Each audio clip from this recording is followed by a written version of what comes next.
નમસ્કાર, super prime ટાઈમમાં આપનું સ્વાગત છે. હું છું અક્ષય. બુલેટિનની શરૂઆત કરીએ લોકસભાના મહાસંગ્રામ 2024થી.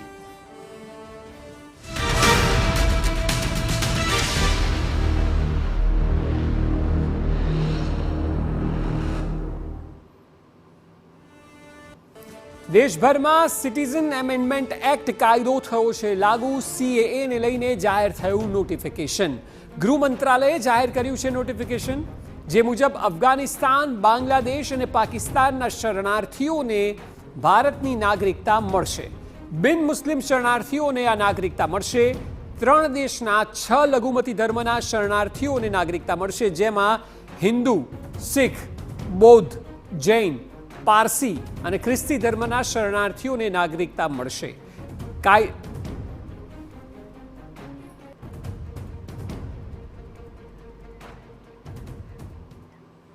અને હવે આપણે સમજાવીએ કે આખરે સિટીઝન એમેન્ડમેન્ટ એક્ટ શું છે, કાયદો શું છે. તો ભારતીય નાગરિકતા અધિનિયમ 1955માં હમણાં સરકારે 2016માં ફેરફાર કર્યો. ત્યારબાદ આ કાયદો અમલમાં લાવવા માટે બંને ગૃહમાં મૂકવામાં આવ્યો હતો. એટલે અધિનિયમ 1955 જે છે તેને 2016માં નાગરિક સંશોધન બિલ તરીકે ફેરફાર બાદ રજૂ કરવામાં આવ્યું. અને એ રજૂ કર્યા બાદ 10 ડિસેમ્બર 2019ના રોજ લોકસભા અને ત્યારબાદ રાજ્યસભામાં બિલ પાસ થયું. બિલ પાસ થયા બાદ રાષ્ટ્રપતિ જોડે જાય અને ત્યારબાદ 12 ડિસેમ્બર 2019માં રાષ્ટ્રપતિની મંજૂરી મળી અને સિટીઝનશિપ એમેન્ડમેન્ટ એક્ટ કાયદો બન્યો. અને ત્યારબાદ હવે નોટિફિકેશન જાહેર કરવામાં આવ્યું છે.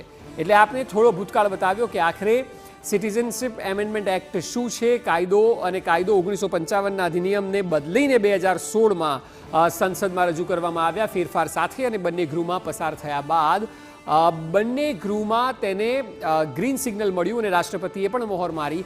આપને જણાવી દઈએ કે બાંગ્લાદેશ, પાકિસ્તાન, અફઘાનિસ્તાનથી જે લઘુમતીઓ છે, જે ભારતની બોર્ડર પરના 3 દેશ છે, એ 3માં જે પીડિત લોકો છે, લઘુમતીઓ છે, તેમને સિટીઝનશિપ મળશે. એટલે જે લોકો ભોગ બનેલા છે, સરકારનું માનવું છે, તેવા શરણાર્થીઓને નાગરિકતા મળશે.